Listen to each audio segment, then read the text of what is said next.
आता आपण बेसिकली आता हीट भेटतो बरोबर ना. सो हीट मध्ये काय होतं, हीट ही एक एनर्जी आहे जी की एखाद्या बॉडीमधून दुसऱ्या बॉडीमध्ये जाते ड्यू टू टेम्परेचर बरोबर ना.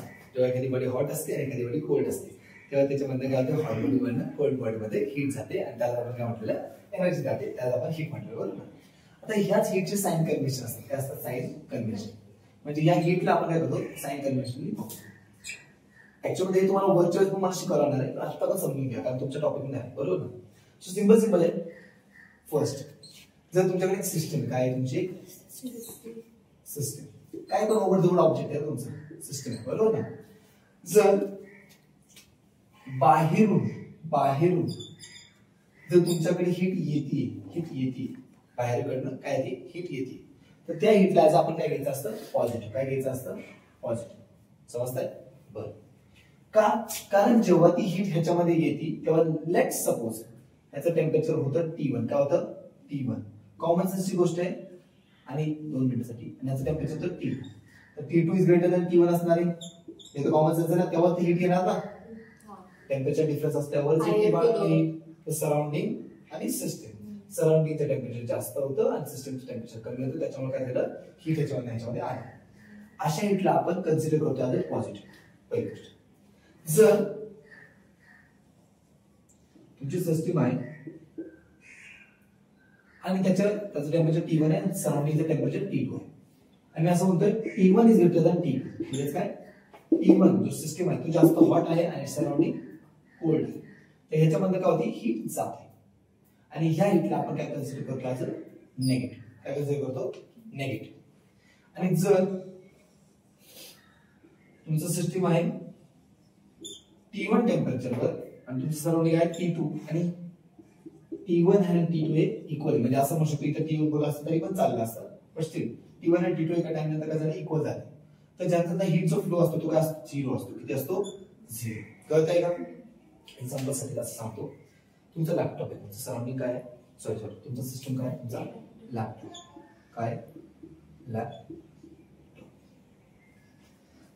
जर लॅपटॉप मध्ये हीट आहे, हीट म्हणजे असं समजा एनर्जी आहे, काय आली एनर्जी देता ना तुम्ही, एनर्जी इलेक्ट्रिकल एनर्जी देता. जर तुम्ही लॅपटॉपला इलेक्ट्रिकल एनर्जी देताय तर त्याला तुम्ही काय कन्सिडर करणार पॉझिटिव्ह. काय कन्सिडर करणार पॉझिटिव्ह. पण लॅपटॉप तुम्ही मांडीवर घेतला, लॅपटॉपने हीट सोडायला चालू केलं, कॉन्सेप्ट केव्हा समजत, तर त्याला तुम्ही चांगलं म्हणणार का वाईट म्हणणार वाईट. सिंपल आहे ना. म्हणजे जर लॅपटॉप तुम्हाला हीट देत असेल तर त्याला आपण तुम्ही काय कन्सिडर करणार निगेटिव्ह. कळतंय. आणि जर लॅपटॉप आणि तुमचे सराउंडिंग दोन्ही इक्वल टेम्परेचर आहे, म्हणजे ना हीट जातीये ना हीट येते, म्हणजे Q इक्वल किती असणार त्यावेळेस 0. इथपर्यंत तुम्हाला काय डाऊट आहे. 3 साइन कन्व्हेन्शन कळलं. हे तुम्हाला न्यूमेरिकल मध्ये लागणार म्हणजे लागणार. ते तुम्हाला म्हणणार की heat is supplied by the system. Negative घ्यायचं. तुम्हाला ना क्वेश्चन मध्ये heat is supplied by the system is 100 joule. Heat supplied by the system is 100 joule. मग तुम्ही -100 घ्यायचं. काय घ्यायचं तुम्हाला बोलताना 100 जूल बोलले, पण बाय द सिस्टम आहे ना, बाय द सिस्टम असलं तर -100 बरोबर ना. लिहितो बाय द सिस्टम असेल तर नेगेटिव्ह असणार. काय असणार आहे नेगेटिव्ह. पॉझिटिव्ह. आणि टू द सिस्टम नेगेटिव्ह आणि टू द सिस्टम असेल म्हणजे काय सिस्टम कडे टू द सिस्टम असेल तर काय असणार आहे पॉझिटिव्ह. कळतंय का. बाय द सिस्टम म्हणजे काय सिस्टम मधून बाय द सिस्टम आणि टू द सिस्टम ला. कळतंय का. सिस्टम ला दिली तर पॉझिटिव्ह, सिस्टम ने दिली तर नेगेटिव्ह. सिस्टम मराठीत कळलं ना, सिस्टम ला आणि सिस्टम ने. समजतंय. हीट घेणं हे पाप आहे, एनर्जी घेणं हे पाप आहे. लॅपटॉपला तिथं चांगलं आहे, लॅपटॉपला दिलं चांगलं नाही, भांगा लॅपटॉप हे बोलते. कळतंय.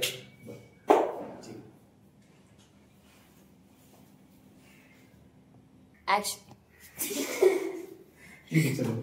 सो नेक्स्ट टॉपिक आहे.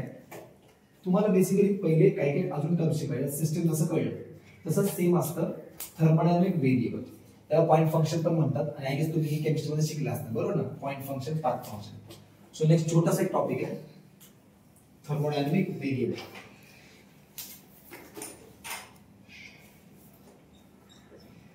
थर्मोडायनॅमिक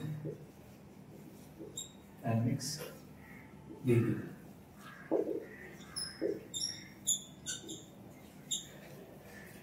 असे व्हेरिएबल थर्मोडायनॅमिक व्हेरिएबल म्हणजे काय? असे व्हेरिएबल म्हणजे कळतं ना, जे व्हॅरी होतात, जे कॉन्स्टंट असतात तसे.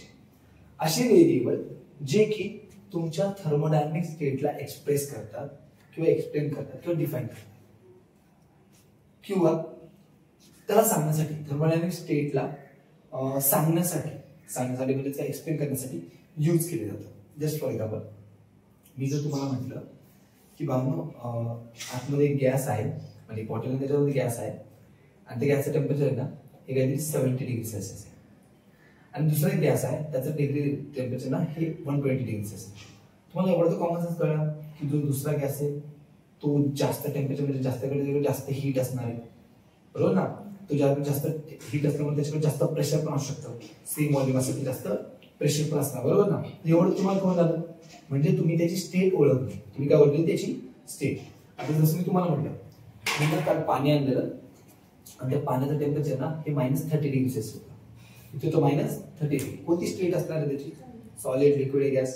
सॉलिड. म्हणजे तुम्ही त्याची स्टेट सांगितली ना, समजतंय. चला इन जनरल बोलतो. आम्ही आलो, आजी सांगितलं, आजी सर खूप असते ना, आजी सर आले, आजी सर स्माइल देत आहे. तुम्हाला काय कळलं? आजी सर स्माइल देत ना, खुश आहे, बरोबर ना, खुश आहे.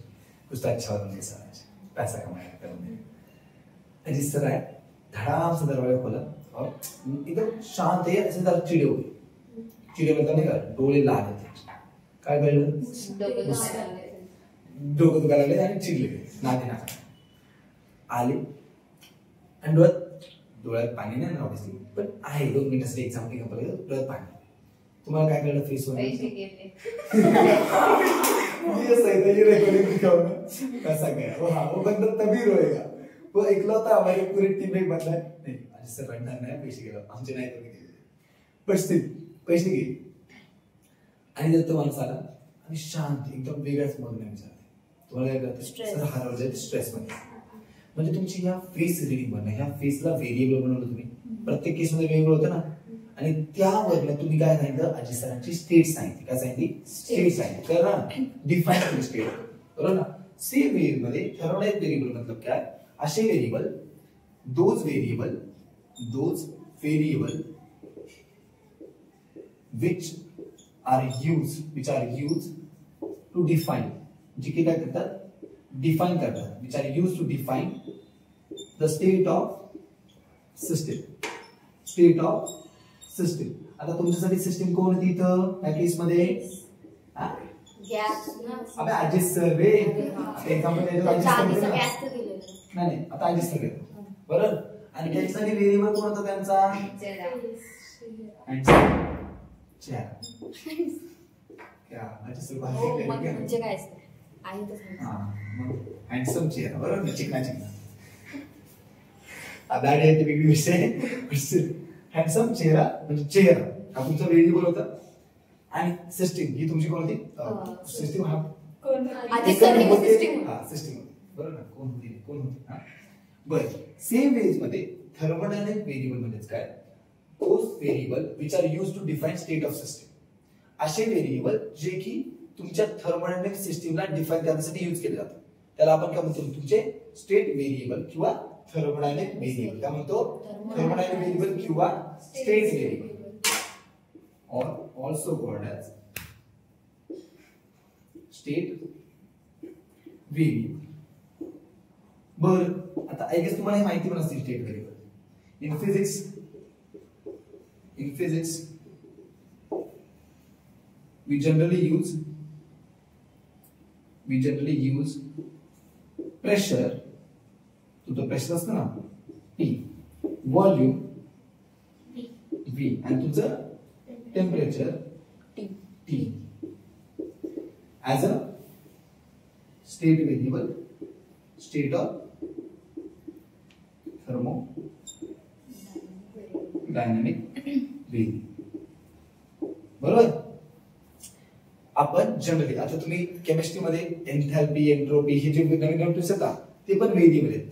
ते पण थर्मोडायनॅमिक व्हेरिएबल, त्यांनी पण स्टेट सांगते, बरोबर ना. पण ते आपल्याला शिकायचं नाही. फिजिक्स मध्ये आपण काय शिकतो? त्या 3 शिकतो: प्रेशर, व्हॉल्यूम अँड टेम्परेचर. कळतंय? बर. आणि ह्याची एक फेमस इक्वेशन काय? हा सही. बरोबर ना. ह्याची कोणती इक्वेशन आहे? आता कॉमन सेन्सची गोष्ट आहे, याला आठवते मी याला आयडियल गॅस इक्वेशन पण म्हटलेलं आणि दुसरं एक नाव होतं स्टेट इक्वेशन. आठवते का? ही काय करती? स्टेट व्हेरिएबल बनलेली आहे ना आणि स्टेटला डिफाइन करायसाठी यूज होती ना, त्याच्यामुळे याला आयडियल गॅस इक्वेशन पण म्हणतात. आयडियल गॅस इक्वेशन किंवा स्टेट इक्वेशन काय म्हणतो? समजतंय का? चल आता आयडियल गॅस इक्वेशन तर रिअल गॅस इक्वेशन काय असते? फक्त रिअल गॅस इक्वेशन सांगतोय, जर लक्षात आलं तर ठेवा तुम्ही. चालतंय? बरं. हे असते ideal gas equation. Same way मध्ये P minus A into V ना, V minus B equals to nRT. ही काय असते? Real gas equation. समजतंय का? A बाय V असतं. सॉरी काय असतं? P minus A by V into V minus B equals to असतं nRT. हे तुम्हाला सांगा, हे फिजिक्स वन आहे की मी इंजिनिअरिंगला शिकलेलो, त्याच्यामुळे ऊपर नीचे होऊ शकते, बट स्टिल ही असती रिअल गॅस इक्वेशन. काय असती? Real gas equation. मला फक्त वाटलं की व्हिडिओचे चालेल सुद्धा देऊन दो, इथे तरी पण क्रॉस चेक करता तुम्ही. चालेल? हे तुम्हाला केमिस्ट्री मध्ये लागेल, आय गेस सो. केमिस्ट्री मध्ये लागू शकतं, नाहीतर जर तुम्ही इंजिनिअरिंग केलं इंजिनिअरिंग मध्ये लागेल. बाकी कुठे लागणार नाही. इंजिनिअरिंग करायच्या पण त्या गोल मध्ये आहे. बरोबर? ए आणि बी काय? कॉन्स्टंट. हा, ए आणि बी काय? ते ए आणि बी हे कॉन्स्टंट आहेत आणि हे ए आणि बी हे युनिट्स ऑफ डायमेन्शन. हे युनिट्स ऑफ मेजरमेंट आहे का पहिला टॉपिक, त्याच्यामध्ये विचार पण ह्याचं डायमेन्शन सांगा, तर ते पण विचारायचं. चल ठीक.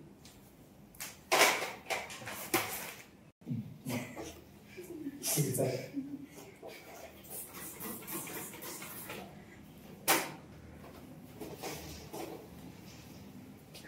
बरं. नेक्स्ट असणार आहे थर्मोडायनामिक प्रोसेस. काय असणार आहे? Thermodynamic process. I guess so तुम्ही या प्रोसेसचं नाव खूप ऐकलं असणार आहे, जे की तुम्ही बेसिक ऐकतात. Isobaric process, isochoric process, isothermal process, तेच. पण आता थर्मोडायनामिक प्रोसेस ही डिफाइन करायला कधी कधी बोर्डला येऊ शकतं. पहिले आम्हाला सांगा थर्मोडायनामिक प्रोसेस मध्ये काय असतं. सिंपल सी गोष्ट आहे, बघा लक्ष द्या. समजून घ्या, तुमच्याकडे गॅस आहे. गॅस आहे, त्याचं काहीतरी प्रेशर आहे, त्याचं काहीतरी व्हॉल्यूम आहे, त्याचं काहीतरी टेम्परेचर आहे. एक्झाम्पल साठी एक कंटेनर आहे आणि त्याच्यामध्ये गॅस आहे आणि त्या गॅसचं ना प्रेशर इथे मी लिहितो. चालतंय? P1 लिहितो. चालेल? प्रेशर काहीतरी होतं 2 पास्कल. किती होता? 2 पास्कल. व्हॉल्यूम काहीतरी होता, त्या व्हॉल्यूम जो कंटेनरचा आहे तोच व्हॉल्यूम. हे नाही, मी पिस्टन लावलं. पिस्टन कळतं ना? पिस्टन म्हणजेच काय? Movable volume. बघा, हे सिलेंडर असतं तुमच्याकडे, एक सिलेंडर. जस्ट इमॅजिन ना, एक सिलेंडर तुमच्याकडे. सिलेंडरच्या सगळे जे वॉल्स असतात ना, सिलेंडरचा जो पण भाग असतो ना, तो एकदम फिक्स असतो. तो काय असतो? फिक्स. पण त्याच्यावर ना तो एक झाकण लावता. काय लावता? झाकण. आणि ते झाकण ना वरती खाली होऊ शकतो. बरोबर ना? जर गॅस मध्ये प्रेशर वाढला, गॅस मध्ये काय झालं? प्रेशर वाढला, टेम्परेचर जास्त मुळे, बरोबर, काही पण करू शकतो आपण. टेम्परेचर जास्त करू शकतो, व्हॉल्यूम कमी करू शकतो, वगैरे वगैरे. तर गॅसचा प्रेशर वाढला तर तो काय करणार? त्याला ढकेलणार. बरोबर ना? प्रत्येक बॉलला काय करणार? ढकेलणार. म्हणजे तो हा जो गॅस आहे हा असा असा असा असा काय लावणार? एक प्रेशर लावणार. प्रेशर म्हणजेच काय असतं? फोर्स अपॉन एरिया ना, म्हणजे फोर्स लावतो बेसिकली. हा वरती पण लावणार. हे वाले तो वॉल काय होणार नाही, हे वॉल इकडे तिकडे होणार का? नाही, पण वरचा वॉल काय होणार आहे? मूव्ह होणार ना. त्यालाच आपण मुव्हेबल वॉल म्हणतात. आणि त्याच मुव्हेबल वॉलला आपण काय म्हणलेलं आहे? पिस्टन. नाव दिलं फिजिक्स मध्ये प्रेमाचं. चालतंय? प्रेमाची, सॉरी. हाँ, तो ये एक पिस्टन. क्या ये? पिस्टन. बरं. तर लिहायची गरज नाही. पिस्टन एक्झाम्पल होते, बरोबर. हा व्हॉल्यूम काहीतरी होता. एक्झाम्पल साठी गॅसचा व्हॉल्यूम होता 1 मीटर. किती होता? आणि टेम्परेचर होतं 70 डिग्री सेल्सिअस. किती होतं? 70. आता आपण याला हीटअप करायचं. काय केलं? हीटअप करायचं. हीट द्यायला चालू केलं रे.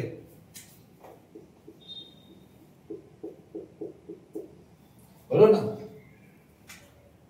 ऍटम आणि हिटिंग पण करतो ना मी याला. मी आता हिटिंग करायला चालू केलं. काय केलं? हिटिंग करायला चालू केलं. ऍट कॉन्स्टंट वॉल्यूम ना ना ना वॉल्यूम, मैं उसको वॉल्यूम नहीं बनने दे रहा हूँ। क्या सीन हो रहा पता है क्या आपको? ह्याचा गॅस हीट केल्यामुळे त्याचा समजा टेम्परेचर वाढत आहे, बरोबर ना? आता सगळ्यांना माहिती पीव्ही गोष्ट काय असतं, मला एन तर वाढणार का, नंबर ऑफ मोल्स वाढणार का, डबल होणार का? नाही. आर पण काय आहे, कॉन्स्टंट. बरं टेम्परेचर वाढते ना, बेसिकली हीट चालली आहे, त्या गॅसकडे चालली आहे, हीट गेन होती. हीट गेन म्हणजे पॉझिटिव्ह हीट, आणि त्या हीट मुळे काय होणार, टेम्परेचर वाढणार, टेम्परेचर वाढत आहे. जर टेम्परेचर वाढलं पण मी व्हॉल्यूमला काय करतोय, कॉन्स्टंट ठेवतोय, कॉन्स्टंट ठेवतोय, तर प्रेशर काय होणार, अल्टिमेटली वाढणार, बरोबर ना? तर obviously heating at constant volume केल्यामुळे टेम्परेचर झालं त्याचं 70 चं 170 झालं. प्रेशर पण किती होणार आहे, 5 पास्कल, आणि व्हॉल्यूम जवसाच्या तसा वॉल्यूम जसा वाढत चालू केला म्हणजे देखो ये गैस प्रेशर लगा रहा है, प्रेशर की वजह से वॉल्यूम बढ़ना चाहता है. जसं ना मी तसं इथे लक्ष्मीला बसवलं. आता लक्ष्मीचं वजन, लक्ष्मी लुकडी सुकडी आपली, बरोबर ना? आता हत्ती पण येतं थोडंसं आहे, पण स्टिल अभी लक्ष्मी का वजन बैठा है. अब लक्ष्मी की वजह से लक्ष्मी ने जरा सा कंट्रोल किया, पण लक्ष्मी को नाही का ते असे उकळ्या मारत पाणी, ते प्रेशर मध्ये एवढे उड ती पण उचलायला चालू आहे, बरोबर ना? त्याशी उड्या मारायला चालू आहे नाही का, बाउन्सिंग ऍक्शन. तर सिंपल आपण श्रेयाला बसवलं, मग त्याच्यानंतर अर्णवला बसवलं, त्याच्यानंतर ऋतुजा. कळतंय की मी हा पहिल्यावर बसल्यावर कोणच उठला नाही, कळतंय? म्हणजे उठला नाही, सॉरी अंगावर बसला, हा त्या पिस्टनवर बसला, बरोबर ना? तसं नाही रे बाळांनो. तर तो पिस्टनवर बसला, त्याच्यानंतर काय झालं, त्याचं व्हॉल्यूम काय झालं, कॉन्स्टंट झालं. काय झालं, कॉन्स्टंट. आणि ह्या पहिल्यावर मी पहिले काय बसवलं, जर हा पहिलेच बसला असता तर पिस्टन खाली गेला असता, कॉन्स्टंट राहिला असता का? हा पहिला 100 किलोचा आपल्यासाठी 2 मिनिटासाठी एक्झाम्पल करा की आपली रिप्ले 100 किलो, ही 100. जर ती डायरेक्टली बसली, डायरेक्ट डबल, मी पहिले 1 किलो 2 किलो 3 किलो नाही ते पण पाहिजे मला, त्यांचं काहीतरी वजन आहे ना, ग्राम मध्ये आहे ना. सिंपलची गोष्ट आहे, मी जर ही प्रोसेस केली कशावर केली, कॉन्स्टंट व्हॉल्यूम वाढून दिला नाही. बरं, पण इथे मला हे सांगू शकता, हे जे व्हेरिएबल आहे ते काय झाले, काय झाले चेंज. आणि चेंज का झालं, कारण मी काय केली, प्रोसेस केली. काय केली, प्रोसेस केली, बरोबर ना? ह्याच प्रोसेसला आपण म्हणायचं थर्मोडायनामिक प्रोसेस.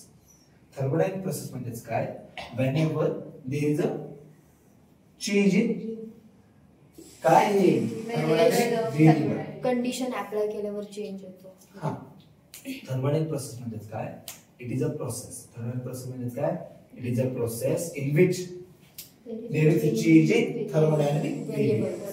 बरं, आता हे 2 वर्षानंतर हे मी काहीच केलं नसतं, हा गॅस आणला असता, पिस्टन आहे आणि गॅस आहे, मी काहीच केलं नाही. त्याचे जे व्हेरिएबल आहेत, प्रेशर, त्याच्यानंतर व्हॉल्यूम, त्याच्यानंतर टेम्परेचर, त्याच्यामध्ये काही चेंज होणार का 2 वर्षानंतर? सगळं कॉन्स्टंट राहील, सगळं कॉन्स्टंट राहील, बरोबर ना? म्हणजे मी इथे काय प्रोसेस केली का नाही, पण जर चेंज होतात म्हणजे काय, ही जी सिस्टीम आहे ती कुठे जाते, अंडर काहीतरी प्रोसेस चालली आहे, ती काहीतरी प्रोसेसच्या अंडर चालली आहे, ती हिटिंग असू शकते, कूलिंग असू शकते, टेम्परेचर लॉस असू शकतो, टेम्परेचर गेन असू शकतो, त्याच्यावर वर्क असू शकतं, बरोबर ना? म्हणजे जर तुमच्या व्हेरिएबल मध्ये काहीतरी चेंज होतोय म्हणजे तुम्ही काहीतरी प्रोसेस केली असणार. जर व्हेरिएबल मध्ये चेंज झाला नाही, चेंज झालाय का नाही, तर तुम्ही कोणतीही प्रोसेस केली नाही. सो सिंपल आहे. थर्मोडायनामिक प्रोसेस म्हणजे काय, thermodynamic process is the process, definition खूप थर्ड क्लास आहे तुमच्या बुक मध्ये, पण आता काय करून शिकवते लागणार. तर thermodynamic process is the process. Thermodynamic process म्हणजे काय, प्रोसेस आहे ज्याच्यामध्ये तुमचे व्हेरिएबल काय होतात, चेंज होतात. सिंपल. थर्मोडायनामिक प्रोसेस म्हणजे काय, thermodynamic process, it is a process in which there is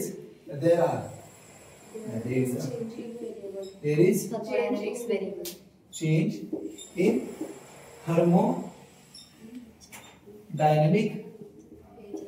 state. कळतंय का, बरोबर आहे का? इथपर्यंत डाऊट आहे तुमच्या व्हेरिएबल मध्ये काय होणार आहे, चेंज होणार. आता तुम्हाला थर्मोडायनामिक प्रोसेस आहे 4 आहेत. किती आहेत, 4.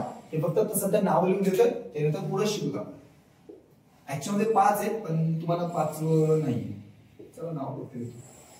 पहिलं असतं आयसोथर्मल, इझी असतं त्याच्यामुळे आयसोथर्मल लिहितो चालेल. लगेच समजून येतं टेम्परेचर कॉन्स्टंट, बरोबर ना. बघू ते पुढे आपण बघा डिटेल मध्ये. नेक्स्ट असतं आयसोकोरिक, बारीक पण असतं बरोबर, याचा व्हॉल्यूम कॉन्स्टंट असतो कोरिक. नेक्स्ट असतं आयसोबारिक, प्रेशर कॉन्स्टंट. बरोबर, प्रेशरचं युनिट आहे ना बार, त्याच्यामुळे बारीक प्रेशर कॉन्स्टंट. त्यानंतर adiabatic, I guess last lecture मध्ये आपण जरा असं बघितलं काय थिओरी गॅस मध्ये. लास्ट असतं पॉलिट्रॉपिक. रिवर्सिबल प्रोसेस और इरिवर्सिबल प्रोसेस ये बताऊंगा, ये इन प्रोसेस में नहीं आ सकते, उनको जरा सा अलग से पढ़ेगा, चलेगा. ये हम देखते हैं, ये हीटिंग वगैरह वगैरह से करते हैं. रिवर्सिबल, इरिवर्सिबल, क्वासीस्टैटिक प्रोसेस, ये सब अपन नेक्स्ट लेक्चर में पढ़ेंगे, पर वो सेपरेट से पढ़ेंगे. ये अपने को इन डिटेल में पढ़ना ही पड़ेगा. क्लियर है? सर केमिस्ट्री मध्ये